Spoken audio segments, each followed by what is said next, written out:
Imagine a Christmas Day birth, not a joyous occasion, but a curse. That's the chilling premise of The Curse of the Werewolf, Hammer Studios' lone foray into lycanthropy. Forget the bite myth. This 1961 gem dives into ancient folklore, where a child born on Christmas is doomed to become a beast. Oliver Reed's transformation scenes are gut-wrenching, and the Spanish setting adds a haunting authenticity. You'll never look at December 25th the same way. Get ready to howl with excitement as we dive into The Curse of the Werewolf, Hammer Studios only, and utterly captivating venture into the world of lycanthropy. Forget everything you think you know about werewolves. This 1961 gem tosses the bite myth out the window and embraces a far older, chilling legend. A child born on Christmas Day is destined to become a werewolf. Yes, you heard that right. No bites, just a curse tied to a blasphemous birth date, a belief rooted in European folklore. It's a bold choice that sets this film apart from the pack, pun intended. Directed by Terence Fisher and starring a young Oliver Reed in a career-defining performance, this film is a masterclass in atmospheric horror. The Spanish setting, though forced upon writer Anthony Hines due to studio constraints, adds a layer of gothic beauty that's impossible to ignore. From the haunting scenes of Oliver Reed's transformation to the tragic arc of his cursed existence, every frame is a testament to Hammer's knack for blending horror with heart. And did you know Reed would drive home in full werewolf makeup, terrifying fellow motorists? Talk about commitment. This isn't just a werewolf movie, it's a rich emotional tale that explores the consequences of fate and the darkness within us all. So, buckle up as we unravel why this overlooked classic deserves a spot in every horror fan's heart. Set in the picturesque yet eerie landscapes of 18th century Spain, The Curse of the Werewolf kicks off with a premise that's as haunting as it is unique. Forget the modern myth of werewolf bites. This film dives deep into ancient folklore, where the curse isn't passed on through fangs, but through fate. Imagine a child born on Christmas Day, a day traditionally reserved for the celebration of Christ's birth. In this story, such a birth isn't a blessing, but a blasphemy, a challenge to the divine that invites a lupine curse. This is the chilling foundation of our tale, and it's executed with Hammer Studios' signature flair for the dramatic. The film opens with a sense of foreboding as we meet a beggar, played with heartbreaking vulnerability by Clifford Evans, who is cruelly imprisoned by a sadistic marquis on Christmas Eve. His desperate plea for mercy falls on deaf ears, and his subsequent escape leads to a fateful encounter that sets the curse in motion. Cut to the birth of our protagonist Leon, played in his adult form by the magnetic Oliver Reed. From the moment he's born, there's an air of unease, the midwife's whispered warnings, the storm raging outside, and the eerie silence that follows his first cry. The setup is meticulous, weaving in the superstitions of the time without ever feeling heavy-handed. We see Leon grow up, adopted by a kind yet wary family, and it's clear from early on that there's something different about him. The film doesn't rush to the horror. Instead, it builds a world where the line between man and beast is blurred by destiny. One of the most striking moments in the first act is Leon's childhood, where his innocent curiosity is met with fear and suspicion. A scene where he's scolded for his aggressive behavior during a game hints at the darkness simmering beneath the surface. It's a masterclass in tension, with director Terence Fisher crafting every frame to keep you on the edge of your seat. And let's talk about the Spanish setting. It's not just a backdrop, but a character in its own right. The cobblestone streets, the shadowed alleys, and the oppressive atmosphere of a town living in fear of the unknown add layers of depth to the story.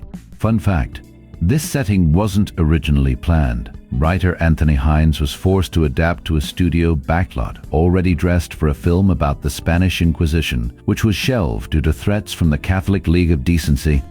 Talk about making lemonade out of lemons. By the end of the first act, you're fully invested in Leon's tragic journey, knowing that the curse isn't just a monster story but a reflection of societal fears and prejudices. The Curse of the Werewolf doesn't just set the stage, it pulls you into a world where the line between man and beast is as thin as a silver bullet. Diving into the production of The Curse of the Werewolf is like uncovering a treasure trove of fascinating stories and challenges that shaped this cinematic gem. Did you know this is Hammer Studios' only foray into the werewolf genre? That's right. Out of all their iconic horror films, this one stands alone as their sole contribution to lycanthropy, and what a contribution it is. The decision to adapt Guy Endor's novel, The Werewolf of Paris, was a bold move, and it paid off in spades. Director Terence Fisher, known for his mastery of gothic horror, brought his signature style to the film, crafting a visually stunning and emotionally charged tale. But let's talk about the star of the show, Oliver Reed. His transformation into the tormented werewolf is nothing short of iconic. Fun fact: Reed loved staying in character even after the camera stopped rolling. He'd drive home in full werewolf makeup, terrifying fellow motorists along the way. Can you imagine seeing that in your rearview mirror? It's this kind of dedication that brought such raw intensity to his performance, especially in the heart-wrenching scenes where his character struggles with his curse. Speaking of those scenes, the transformation sequences are a masterclass in practical effects. Long before CGI, Hammer relied on makeup artist Roy Ashton to create the gradual, painful shift from man to beast. The attention to detail is astounding. Watch closely during the moonlit nights when Reed's features begin to distort, and you'll see why this film remains a benchmark for werewolf transformations. Another standout moment is the climactic chase through the town's festival. The vibrant costumes, the frantic energy, and the eerie contrast between celebration and terror make it a scene you won't forget. Behind the scenes, the production faced its fair share of challenges. Filming in Spain's scorching heat wasn't easy, especially for Reed, who had to endure hours in heavy makeup. But the result? A film that feels authentically rooted in its 18th century Spanish setting. And let's not forget the score by Benjamin Franco, which adds layers of tension and melancholy, perfectly complementing the story's tragic undertones. The Curse of the Werewolf isn't just a horror film, it's a labor of love, a testament to the creativity and passion of everyone involved. From Reed's off-screen antics to Fisher's visionary direction, every element comes together to create a timeless classic.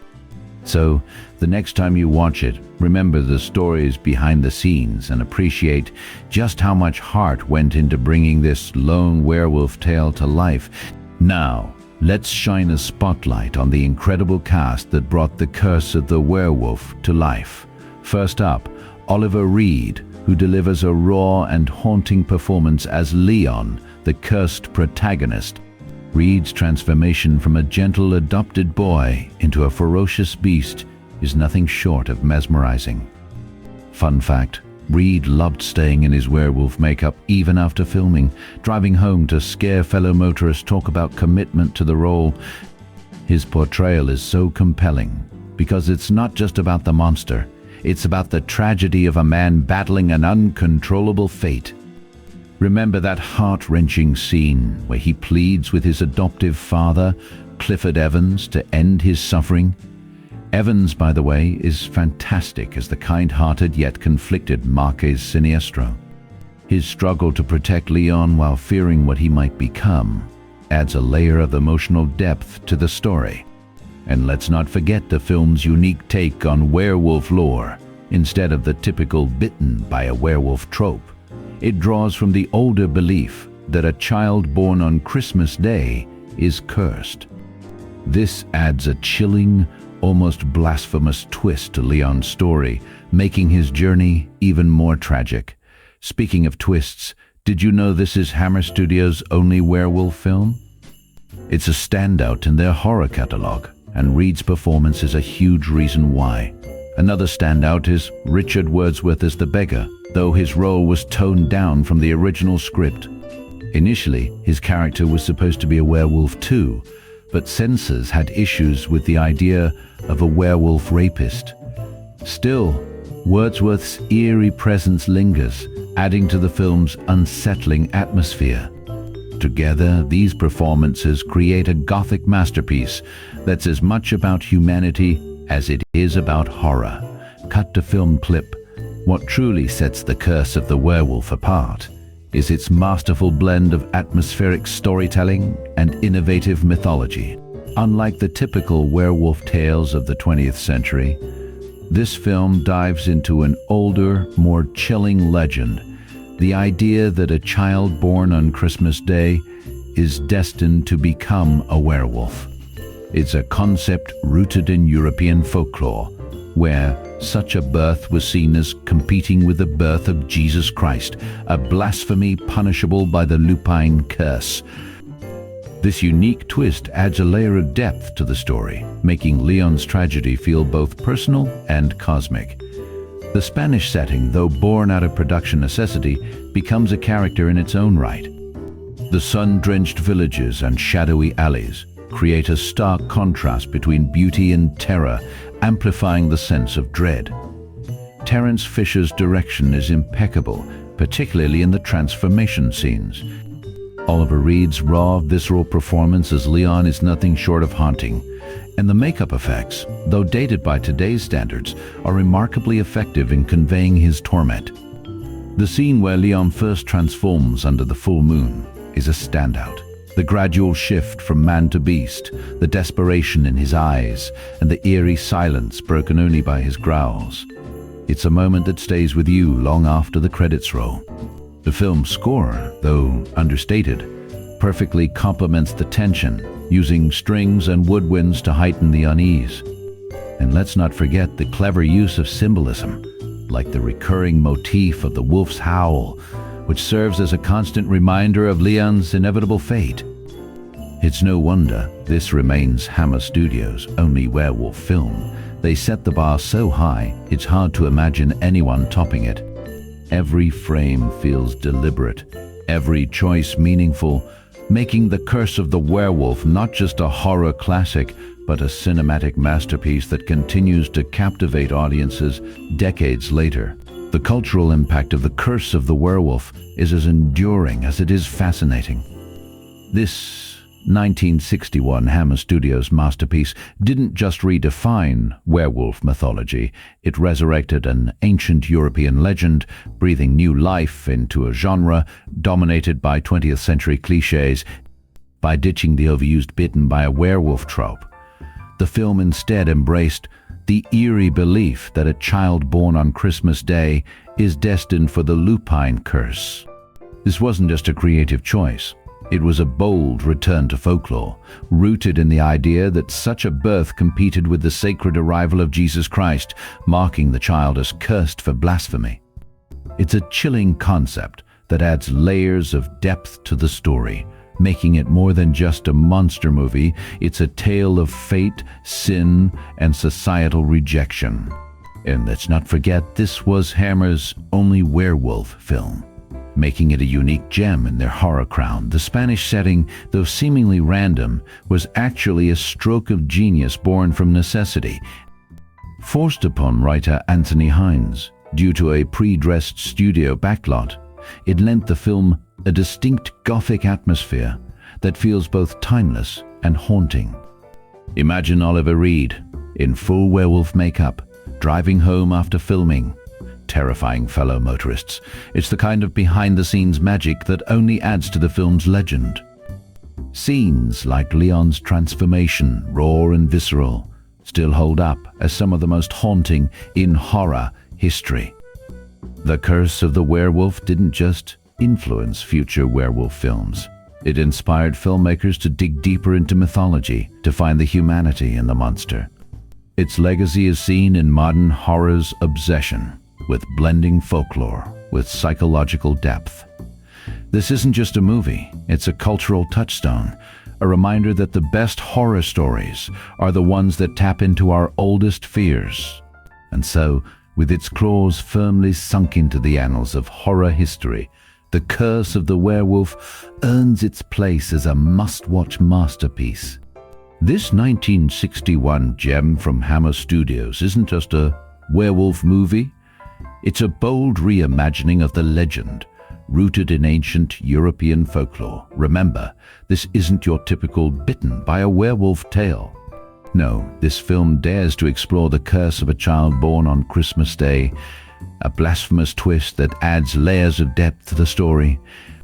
Oliver Reed's transformation from a tormented soul to a ferocious beast is nothing short of iconic, and the Spanish setting, though born of necessity, lends an eerie authenticity to the narrative. The scene where the werewolf prowls through the moonlit streets, terrorizing villagers, is a masterclass in tension and atmosphere. It's no wonder this remains Hammer's only werewolf film. They set the bar so high, it's hard to imagine anyone topping it. So, whether you're a horror aficionado or just someone looking for a chilling tale, The Curse of the Werewolf is an absolute must-see. Dive into this atmospheric, myth-bending classic and let it sink its teeth into you. You won't regret it.